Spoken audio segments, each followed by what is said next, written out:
Are any of you playing with this high-flying disc? Are you feeling the difference in your experience? Let's start with despair. Tremendous resistance in despair. Fear, tremendous resistance in fear. Revenge, slightly less resistance in revenge. Anger, slightly less resistance in anger. Frustration, quite a bit less resistance in frustration.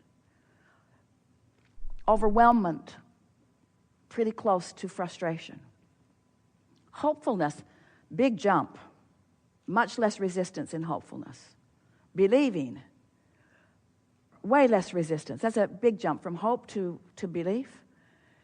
So when you get into those categories that we're describing as hope and belief and knowing, that feels like sureness, feels like confidence, it feels like certainty, it feels like clarity, it feels like passion, it feels like enthusiasm, it feels like laughter, it feels like fun, it feels like jovial, it feels like upliftment, it feels like lighthearted, it feels like easy, it feels like funny, it feels like love, it feels like appreciation. So when you get into those emotions that feel like that, you only know it because you've had the comparative experience. You see what we're getting at?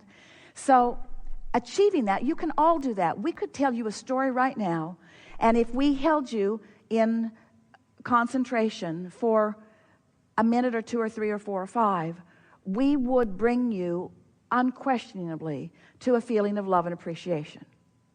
That's what those rampages are that we all get on together every now and again. For sure, for sure, for sure, for sure. But it's the sustaining of it that is really what we're asking you to reach for, because the sustaining of it in this day, in this day, in this day, makes your propensity for it greater tomorrow.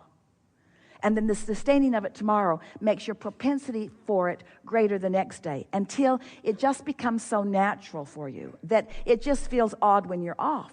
So that if someone presents something to you that initially feels good, and you acknowledge how you usually feel, and you identify with specifics what feeling good really, really, really is, then you can feel the offness of anything. You'll get to the place where you'll just know when a person enters your experience whether you want to proceed or withdraw. You'll know when any idea that they are presenting enters your experience whether you're wanting to proceed or withdraw. And your initial response to it is almost without question the right one.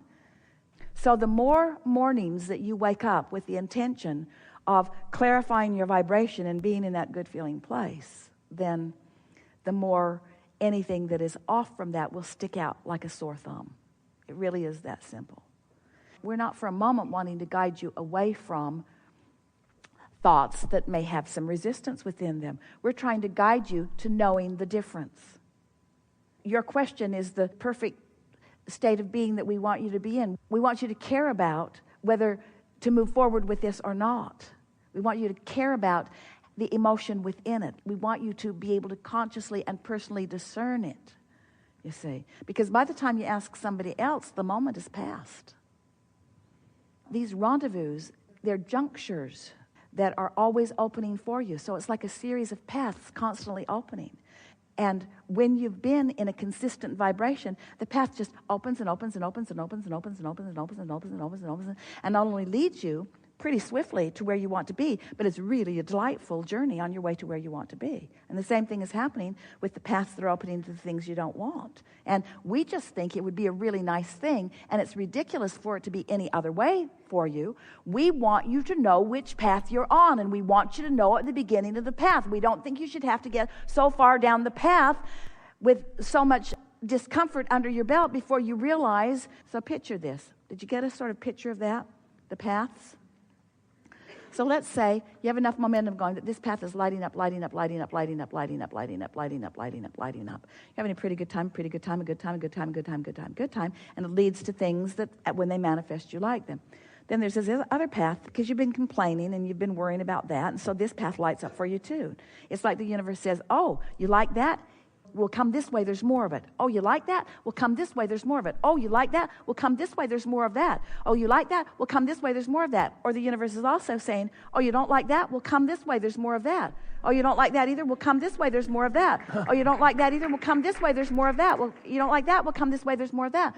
At any point along these paths, oh, come this way, there's more of that, you can say, oh, wait a minute. Wait a minute. I remember what high flying felt like. I remember that train of thought that I had that felt better. And you can be along that path, remember what that path felt like, and that path begins to turn and lead you back over to this path. It really is that way. With all kinds of converging, rendezvousing thoughts and people and comments and circumstances and events. So your question is a good one. And this is what we heard you say. Abraham, how far along my negative path do you think I should go before I decide to do something different? That's what we heard you say. And our answer is not that far. Not that far. Because there's a momentum. There's a momentum in the path. There's a momentum that will carry you until sometimes, and that's why we've been saying to our friends recently, when you realize that you're on that path and you don't have the presence of mind to do something about changing the direction of it, take a nap. Take a nap or meditate. Do something very different from what you're doing. But don't keep talking to that person in the way you're talking to them about the things that you're talking about. Don't continue whatever's going on, because it's just going to lead to more and more and more. Esther, when she first began really hearing us, about 100 times a day, we heard her say, "Shut up, Esther." And she was just talking about her own mind. Or she would say, "That's unnecessary. That's unnecessary and unproductive."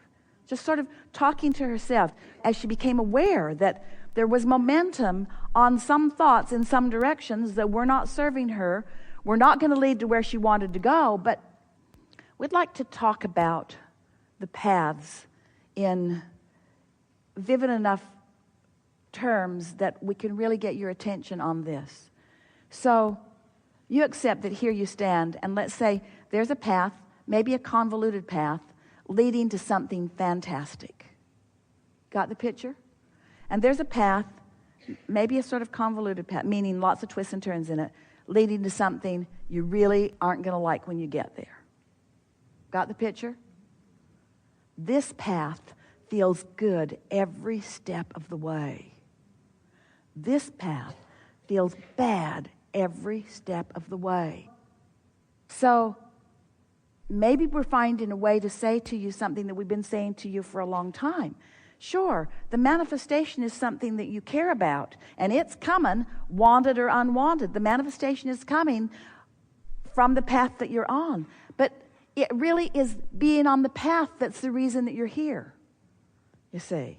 So if somebody said to you, there is no final destination, there is no final destination. If someone said to you, you're eternal, you're eternal.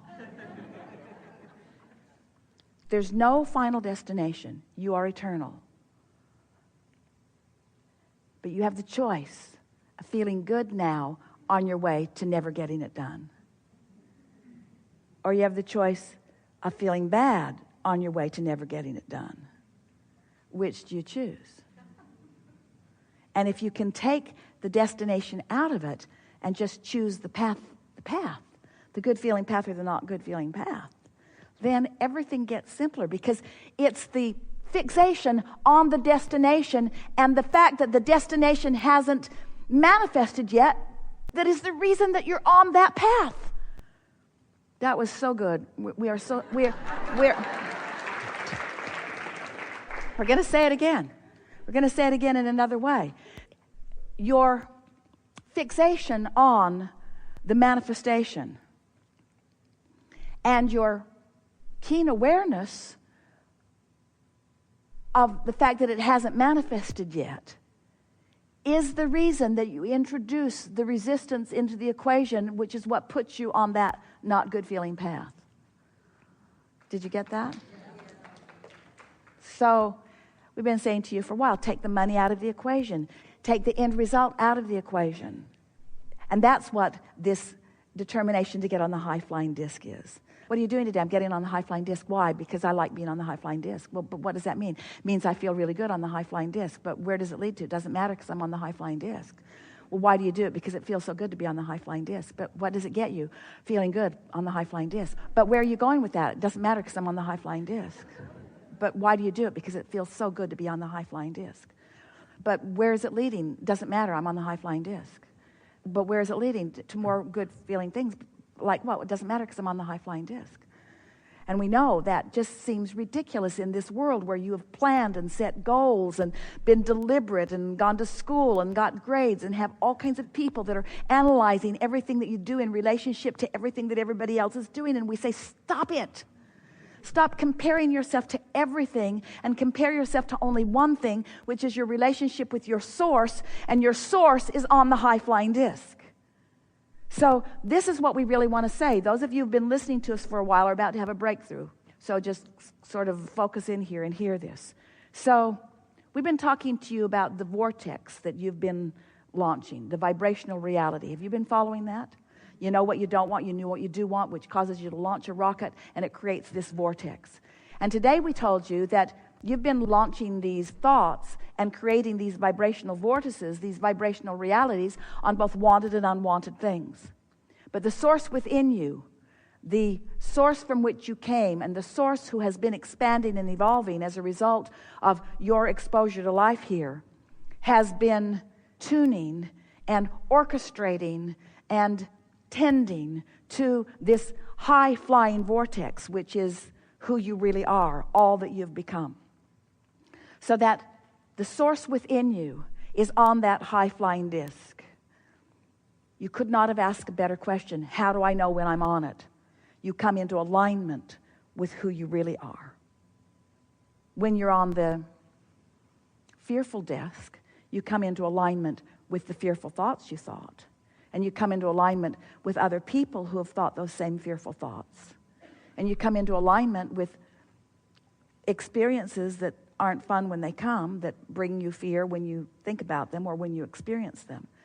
When you're on the frustration disc, you rendezvous with others who are frustrated, and you rendezvous with bad traffic and incoherent others. You rendezvous with disorganized others. But you don't rendezvous with the source within you on the ornery disc. And you don't rendezvous with the source within you on the fearful disc. And you don't rendezvous with the source within you on the hopeful disc. You rendezvous with the source within you on the high-flying disc, you see. That's how you know. That's how you know. When you consistently rendezvous there and you begin thinking thoughts, you begin to feel energy moving through your body. Visceral energy you can actually feel. Esther is sitting, writing on her focus wheel with her magic pen and waving her pen around in the air, and it feels to her as if she has the power of the universe, and she does, at her back, and she does, flowing through her focus toward whatever it is that she is choosing. World events, doesn't matter. Doesn't matter how big or small her object of attention is. She can feel that energy coursing through her body when she's on that high-flying disc. There's no mistaking when you're on the high-flying disc. Your elation goes higher and higher and higher and higher until you've got energy running through your body. Are any of you getting it now? Are any of you beginning to feel that rhythm, that energy moving through you? And when you are in that state of focused being, with that kind of energy coursing through you, and you are looking outward to anything that you care about, you are moving down that path toward it. That path is being widened and deeper. It is more logical that you and others will follow. You are creating a current that means that not just you will go down the path, but others who are also on their high-flying disc, we swept in that path with you. So that the thought that you think is just your thought is never just your thought. It's a collective thought. It's coming from a collective consciousness. It's coming from the high-flying disc. You see, there's no mistaking the difference between the high-flying disc and the less than high-flying disc. There's no mistaking it. And in 30 days, you will have taught that to yourself. our favorite conversation ever.